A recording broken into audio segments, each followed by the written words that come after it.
आत्माओं भक्ति करते हैं कितने बहुसंख्या के अंदर, विशेषकर भारतवर्ष में बहुसंख्या के अंदर साधक साधना कर रहे हैं। चाहे कोई मंदिर में जाकर, चाहे कोई व्रत रख के हनुमान का की चालीसा पढ़ के, या कोई भगवान शंकर श्री कृष्ण जी की भक्ति करके, या कोई तीर्थ आदि पर जाकर कोई ना कोई साधना वो कर ही रहा है, या फिर कोई गुरु बना के। और हम देखते हैं इतनी बहुसंख्या में जहाँ भक्ति कर रहे हों इंसान, तो एक विशेष परिवर्तन होना चाहिए समाज के अंदर, लेकिन कोई परिवर्तन नहीं। प्रत्येक बुराई बढ़ती जा रही है, हाहाकार मच रहा है। तो इसका कारण क्या है? इसका कारण है जो साधनाएं भक्तजन कर रहे हैं उनसे उनको परमात्मा से मिलने वाली राहत प्राप्त नहीं हो रही, जिस कारण से वे उन्हीं बुराइयों को करना प्रारंभ कर देते हैं जो एक भक्त ने नहीं करनी चाहिए। वो कौन कौन सी बुराइयां हैं? शराब पीना, मांस खाना, और धनी बनने के लिए रिश्वत लेना, और टेंशन समाप्त करने के लिए गुटी लगाना। तो जिस कारण से बुराई बढ़ रही है, घट नहीं रही। परमात्मा की भक्ति करने वाले प्राणी को परमात्मा का लाभ विशेष मिलना प्रारंभ हो जाता है, और उसको फिर एक विशेष ज्ञान होता है कि यदि तू ये बुराई करेगा तो तुझे इन आपत्तियों का सामना करना पड़ेगा। फिर वो इस डर से उन बुराइयों को नहीं करेगा कि ये पाप है, और फिर परमात्मा उसको एक विशेष लाभ देगा। पुण्यात्माओं जैसे राजा लोगों को हम बहुत शक्तिशाली मानते हैं, उनके ऊपर भी कोई आपदा आती है तो वो भी संतों के पास ही जाकर उसका निवारण करवाते हैं। तो इससे क्या सिद्ध हुआ कि कोई ऐसी शक्ति है जो हमें एक विशेष लाभ राहत दे सकती है।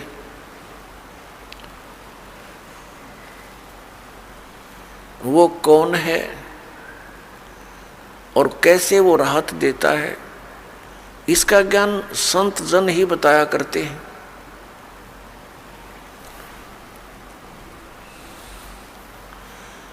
तो पुण्यात्माओं, आप जी को सत्संग प्राप्त नहीं हुआ, और जिसको आप सत्संग जानकर ग्रहण किए हुए हो वो कोरा ज्ञान है। क्योंकि जो हमारे सदग्रंथों में प्रमाण नहीं है तो वो शास्त्र विरुद्ध ज्ञान है, शास्त्र विरुद्ध साधना है, उसका कोई लाभ नहीं। अब पहले क्या कारण रहा कि हमारे जो धर्म गुरु थे वो संस्कृत अवश्य जानते थे, लेकिन अध्यात्म ज्ञान शून्य था उनका। वे तत्व ज्ञानहीन थे और हैं अभी तक। हमारे धर्मगुरु कौन हैं? आचार्य, शंकराचार्य और अन्य मंडलेश्वर, ये सब हमारे धर्मगुरु हैं। ये संस्कृत के तो विद्वान थे, व्याकरण भी इनकी अच्छी दुरुस्त है, लेकिन अध्यात्म ज्ञान बिल्कुल नहीं। अपनात्माओं, ये हमारे धर्म गुरु, हिंदू धर्म के, पवित्र हिंदू धर्म के ये आदरणीय धर्म गुरु हमें जो भी ज्ञान देते हैं, समझाया करते थे, या समझाते हैं, बताते हैं, वो कहते हैं कि हमने इनको सदग्रंथों से, वेदों से, पवित्र वेदों से, पवित्र श्रीमद् भगवत गीता से और पवित्र पुराणों से ये ज्ञान तुम्हें सुनाया है।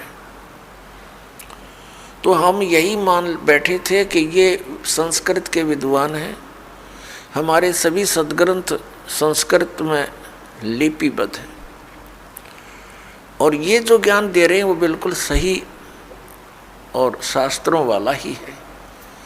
लेकिन अब इस दास को पता चला, क्योंकि इस दास की आंखें बन गई, वो तत्व ज्ञान वाली आंखें दुरुस्त हो गई। पहले हमारे पूर्वज, हमारे जो पहले के जो माता पिता दादा दादी, कई पीढ़ियां जो हमारे हिंदू धर्म के थे सभी के, वो श्रद्धालु थे, अशिक्षित थे और इन धर्म गुरुओं ने जो भी क्रियाएं बताई वो सिर दड़की बाजी ला के और पूरी श्रद्धा से करते रहे। तो पुण्यात्माओं, आज हम इस योग्य कर दिए परमात्मा ने कि हम इन सद्ग्रंथों को अब स्वयं देखेंगे। इस दास ने इन सद्ग्रंथों का गहन निरीक्षण किया, अध्ययन किया, तो उसमें क्या पाया कि हमारे जितने भी धर्मगुरु, हिंदू धर्म के धर्मगुरु, ऋषि महर्षि, ये मंडलेश्वर, महंत, संत, ये सभी लोक वेद सुना रहे हैं, दंत कथा सुनाया करते हैं। इनके पास शास्त्र अनुकूल ज्ञान नहीं है।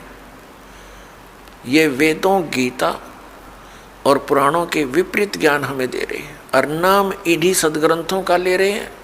जो टीचर, जो अध्यापक आउट ऑफ सिलेबस पढ़ाता है, पाठ्यक्रम से हटकर ज्ञान देता है, वो अध्यापक ठीक नहीं, वो शत्रु है उन विद्यार्थियों का। और यही कारण रहा पुण्यात्माओं, शास्त्र विधि को त्याग कर मनमाना आचरण करवा कर इन हमारे धर्म गुरुओं ने हमारे सभी पूर्वज भूत बनवा दिए, 84 लाख योनियों में डलवा दिए और फिर उनके लिए यत्न बताते हैं, श्राद्ध निकाल दो, पिंड भरवा दो, ये क्रियाएं कर दो, जो कि गीता जी के विरुद्ध है। श्रीमद् भगवत गीता अध्याय नंबर 9 श्लोक नंबर 25 में कहा कि जो भूत पूजते हैं वो भूतों को प्राप्त होंगे। ये श्राद्ध निकालना, पिंड भरवाना, तेरहवीं करना और अस्थि प्रवाह करना, गति कराने के अर्थ, तो ये सब भूत पूजाएं हैं। इनके करने वाले भी भूत ही बनेंगे। देवताओं की पूजा करने वाले देवताओं को प्राप्त होंगे, पितरों की पूजा करने वाले पितर बन जाएंगे। गीता ज्ञानदाता कहता है कि मेरी भक्ति करने वाला मुझे प्राप्त होगा। तो हमने भगवान की भक्ति त्याग कर ये भूत पूजा शुरू कर दी, श्राद्ध आदि निकालना, जिस कारण से हम शास्त्रीय विधि त्याग का मनमाना आचरण करते रहे और महान कष्ट को उठाते रहे। अपनात्मा, अध्यापक किसे कहते हैं, टीचर किसे कहते हैं? अध्यापक अपने जॉब का मास्टर होता है, उसको टीचर बोलते हैं, अध्यापक कहते हैं, मास्टर कहते हैं। जिन धर्म गुरुओं को समाज ने खुली छुट्टी दे दी कि तुम सद्ग्रंथ पढ़ो और हमें सुनाओ और हमें वो परमात्मा का ज्ञान जो सद्ग्रंथों में विद्यमान वो बताओ, उनको फ्री कर दिया, उनको दक्षिणा देनी शुरू कर दी कि अपना निर्वाह भी करते रहो दक्षिणा से और फ्री हो तुम, पढ़ो अच्छी तरह इन सद्ग्रंथों को और हमें बताओ। तो उन्होंने, हमारे धर्म गुरुओं ने सद्ग्रंथों को पढ़ा अवश्य और इनको कंठस्थ याद भी कर लिया संस्कृत भाषा में, लेकिन इनको वेदों, गीता और पुराणों का कख भी पता नहीं। इन आचार्यों को और इन शंकराचार्यों को, इनको अध्यात्म ज्ञान नहीं। इनको तो ज्ञान होगा कहाँ से? जिन भगवानों को ये पूजते हमारे आचार्य और शंकराचार्य, और हमें उन्हीं को पूजने की सलाह देते हैं कि ये भगवान हैं। कौन? श्री ब्रह्मा, श्री विष्णु, श्री शंकर भगवान आदि। और इनको ये परमात्मा बताते हैं, भगवान बताते हैं, ईश बताते हैं, और इनकी पूजा स्वयं भी करते हैं, हमें भी करने की सलाह देते हैं। तो इन भगवानों को अध्यात्म ज्ञान नहीं, श्री विष्णु को, श्री ब्रह्मा को, श्री शंकर को, शंकर जी को, तो हमारे धर्म गुरुओं को, शंकराचार्यों को, आचार्यों को ज्ञान कहाँ से होगा? पुण्यात्मा, इस कंसेप्ट को क्लियर करने के लिए कि इन भगवानों को भी ज्ञान नहीं, श्री विष्णु जी को, श्री ब्रह्मा, श्री शंकर जी को,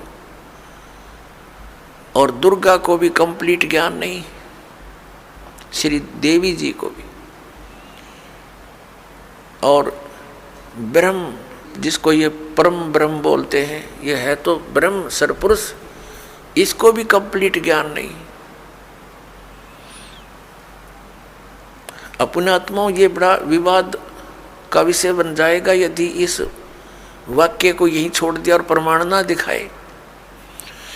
प्रथम तो आपको 19 पुराणों में आप ये दास दिखाएगा कि ब्रह्मा और विष्णु और शंकर ये भगवान नहीं है, ये ईश नहीं है, और ये हमें हमारे धर्मगुरु शंकराचार्य और आचार्य ये मंडलेश्वर ये कहते ये भगवान है।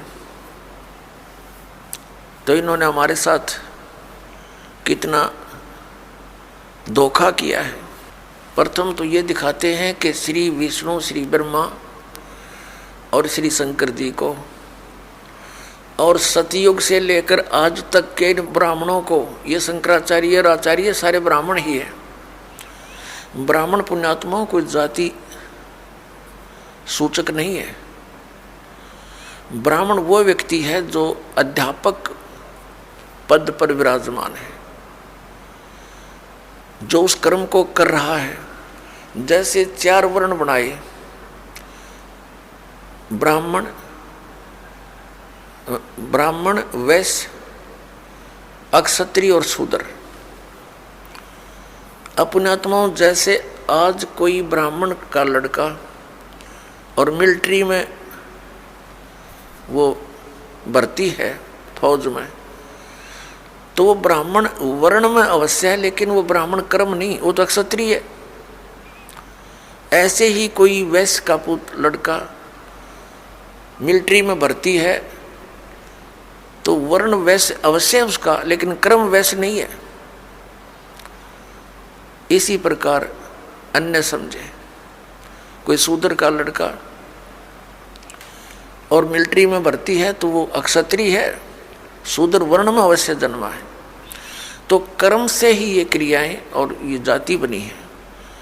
तो जो धर्म गुरु हैं वही ब्राह्मण कहलाते हैं, चाहे वो किसी मजहब जाति का हो। मेरे पूज्य गुरुदेव जी ब्राह्मण वर्ण में जन्मे थे, लेकिन वो अपने आप को ब्राह्मण नहीं कहते थे। हरियाणा के अंदर जिला भिवानी और चरखी दादरी के पास एक बड़ा पैतावास गांव है, वहाँ से ब्राह्मण वर्ण में जन्मे थे। और हमारे दादा गुरु जी से उनकी भेंट होगी, वो उनसे प्रेरणा पाकर घर त्याग कर चले गए, और वो अपने आप को संत कहते थे, ब्राह्मण नहीं। और मेरे दादा गुरु जी जाट थे, गांव छावला के, दिल्ली में, और वो जाट होते हुए ब्राह्मण कहलाए, पंडित कहलाए, क्योंकि वो काशी विद्यापीठ से पढ़कर 4 विषय के आचार्य बन गए थे। गांव गोपालपुर, खरखोदा के पास, जिला सोनीपत में एक छोटा सा गांव है गोपालपुर, उसके अंदर आश्रम बना हुआ हमारे दादा गुरु जी का। उस पर लिखा है पंडित चिदानंद जी आश्रम। जाट होते हुए पंडित जी कहलागे, वो गुरु थे, ब्राह्मण कर्म था उनका। तो पुण्यात्माओं, ये जो ब्राह्मण वर्ग में है, ऋषि महर्षि, ये ब्राह्मण कर्म करने वालों पर ही समझो अप्लीकेबल है। दास के ये जो ज्ञान है, वचन है, अन्य पर नहीं।